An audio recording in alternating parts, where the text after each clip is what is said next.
Sekjen Partai Bulan Bintang yang ngomporin Gibran untuk keluar dari PDIP kalau jadi wapresnya Prabowo. Ini orang emang gak ada akhlak ya.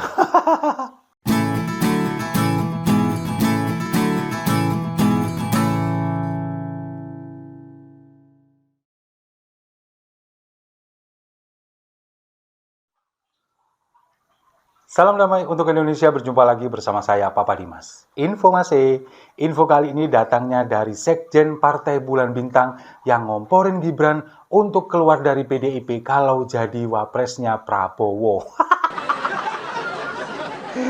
Ini orang emang gak ada akhlak ya. Nah, tapi sebelumnya saya ucapkan dulu selamat kepada adiknya Gibran, Kaesang, yang akhirnya resmi menjadi Ketua Umum PSI, Partai Solidaritas Indonesia. Meskipun dalam waktu yang singkat, hari Sabtu mendapatkan KTA, lalu kemudian hari Senin sudah menjadi Ketua Umumnya. Nah, ini kan kemudian banyak sekali spekulasi yang bermunculan, A, B, C, D, dan segala macam. Tapi saya nggak mau ngomentarin itu. Itu terserah Kaesang, hak pribadi, hak politiknya Kaesang sendiri. Tapi yang ingin saya bahas ini adalah Gibran, Raka Buming Raka, yang sampai sekarang masih terus-terusan didorong untuk menjadi wapresnya Prabowo Subianto, cawapresnya Prabowo. Nah, terakhir ini ada Afriansyah Nur. Dia adalah Sekjen Partai Bulan Bintang, Sekjennya Yusril Iza Mahendra, yang sekaligus juga menjabat sebagai Wakil Menteri Tenaga Kerja.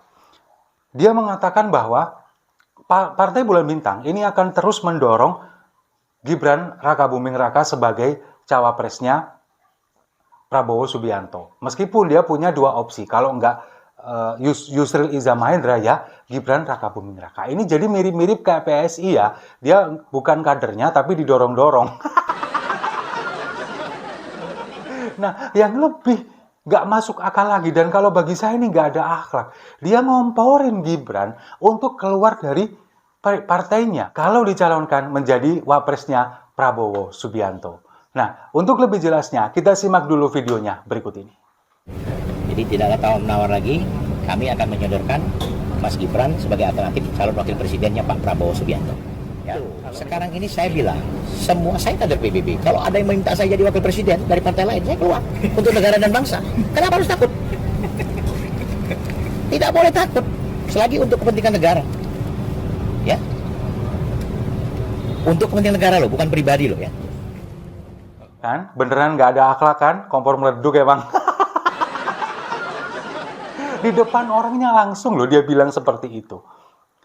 Kalau saya, katanya, kalau saya kader PBB dicalonkan menjadi wapres, saya akan keluar dari partai demi bangsa dan negara. Pret.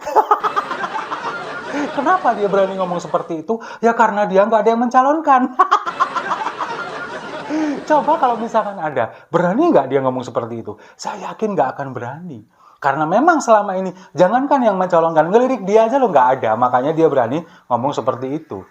Dia ngomporin Gibran untuk keluar dari PDI Perjuangan.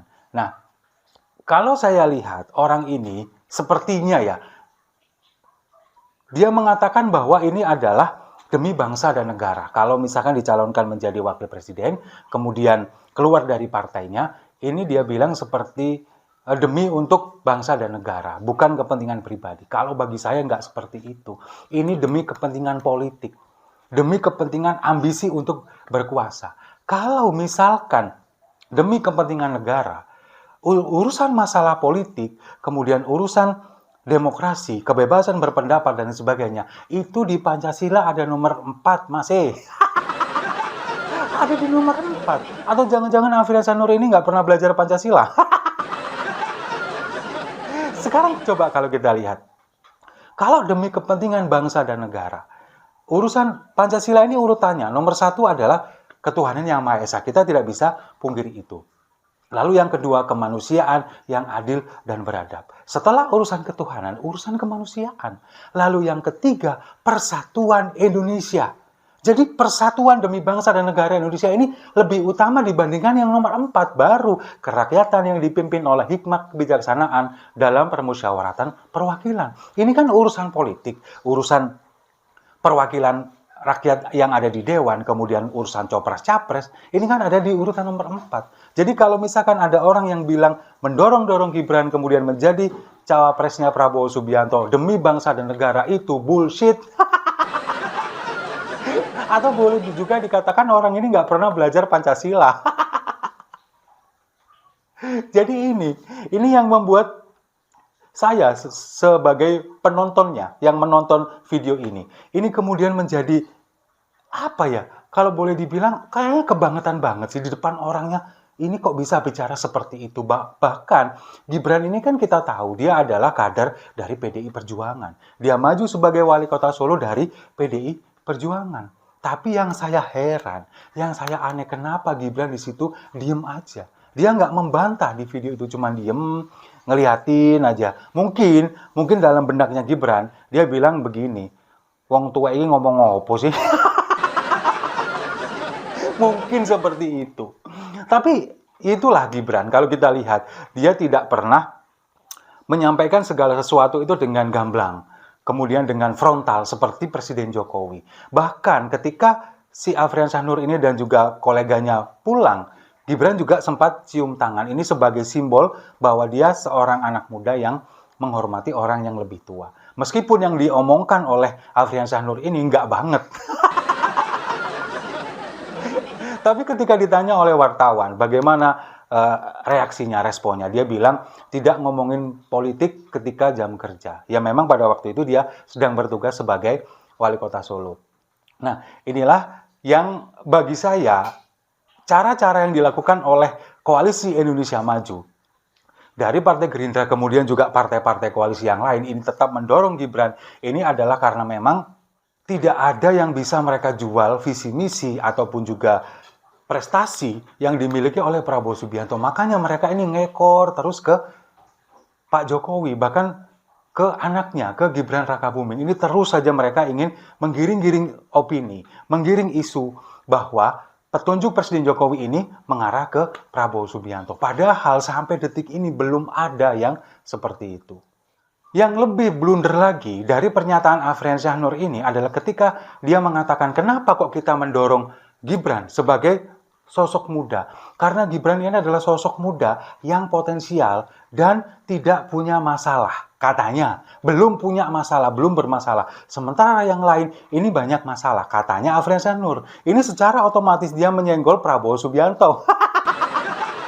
Karena kita tahu, Prabowo Subianto ini bukan tokoh muda, bukan potensial, dan banyak masalah di masa lalunya. Terutama masalah isu tentang penculikan, pelanggaran HAM yang memang sampai sekarang belum pernah terbukti karena memang belum pernah disidangkan.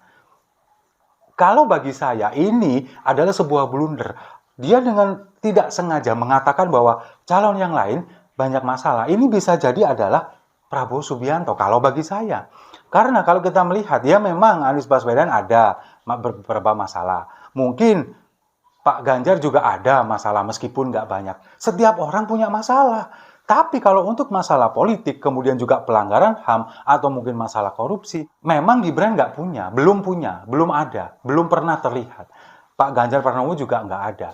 Tapi kalau misalkan Anies Baswedan kita sudah tahu rekam jejaknya di DKI seperti apa. Nah, sementara Pak Prabowo Subianto, masalah di masa lalu ini, sekarang kalau misalkan kita ungkit itu, para pendukungnya pada ngamuk-ngamuk. Kenapa kok selalu kalian ungkit-ungkit selama 5 tahun sekali? Setiap 5 tahun menjelang Pilpres, selalu diungkit-ungkit masalah penculikan, selalu diungkit-ungkit masalah pelanggaran HAM. Nah iya, dia kan nyapresnya juga setiap 5 tahun sekali. Nggak kapok-kapok lagi kalah terus. Nah, jadi dengan tidak sengaja, apa yang disampaikan oleh Afriansyah Nur ini nampol juga ke Prabowo Subianto. Nah, sekarang misalkan pun Gibran ini adalah tokoh muda, potensial, kemudian tidak punya masalah, beban masa lalu, tidak punya masalah di dunia politik, ya tapi kan juga belum tentu, belum berarti dia mau dijadikan capresnya Prabowo Subianto. Udahlah, nggak usah ngeyel, kenapa sih? Masih banyak loh tokoh-tokoh yang lain yang katakanlah sekarang dia kan menyampaikan kalau dari Golkar sendiri ini menyodorkan nama Erlangga Hartarto, kemudian dari PAN ini menyodorkan nama Erick Thohir, kemudian dari Partai Demokrat menyodorkan nama AHY. Sementara dari Partai Gelora maupun dari Partai Garuda ini tidak menyodorkan nama, ngikut aja apa kata Prabowo. Sementara dari PBB ini menyodorkan nama Yusril Iza dan juga Gibran. Nah, ini loh, dari partai-partai ini masing-masing mereka menyodorkan kadernya sendiri, kecuali PAN ya. Kenapa kok harus ngotot Gibran yang dia adalah kader dari PDI Perjuangan? Maksudnya apa? Kita yang nggak paham sampai sekarang, bahkan ngotot memasangkan balihonya dengan Prabowo Subianto di beberapa daerah. Sebetulnya Prabowo Subianto ini memang nggak ada yang bisa dijual. Prestasi nggak ada, visi-misi juga ngawur semua. Jadi yang bisa dijual cuma kedekatannya dengan Presiden Jokowi, yang bisa dijual juga kedekatannya dengan keluarga Presiden Jokowi, dengan Gibran apalagi. Lalu kemudian juga kalau kita lihat balihonya di mana-mana, terutama di beberapa daerah, di beberapa wilayah, terutama di tempat saya juga. Baliho Prabowo Subianto ini selalu bergandengan dengan Presiden Jokowi. Nggak ada selain dengan Presiden Jokowi. Itu yang ingin ditampilkan, bahwa dia adalah merasa sosok yang paling dekat dengan Presiden Jokowi, yang merasa paling bisa meneruskan apa yang disampaikan oleh Presiden Jokowi, apa yang sudah dicapai oleh Presiden Jokowi. Padahal kalau kita lihat rekam jejaknya di Pilpres 2014-2019, selalu menghina Presiden Jokowi, kemudian memfitnah Presiden Jokowi, dibilang Presiden plonga-plongo, anti-Islam, keturunan PKI, dan sebagainya. Tapi sekarang, orang yang kalian bilang petugas partai, anti-komunis, anti-Cina, dan lain-lain itu kalian ikuti sekarang. Nah, itulah inkonsistensi dari Prabowo Subianto yang selalu ditampilkan, dan itu bisa terlihat dengan jelas, terlihat dengan gamblang bagi seluruh pemilih masyarakat Indonesia yang akan memilih presiden nanti di 2024, siapa calon yang benar-benar bisa meneruskan apa yang sudah dicapai oleh Presiden Jokowi, atau hanya calon yang berpura-pura dekat Presiden Jokowi tapi padahal aslinya nggak bisa ngapa-ngapain. Setuju ya? Kalau setuju, mari kita minum kopinya sama-sama untuk kompor meredup.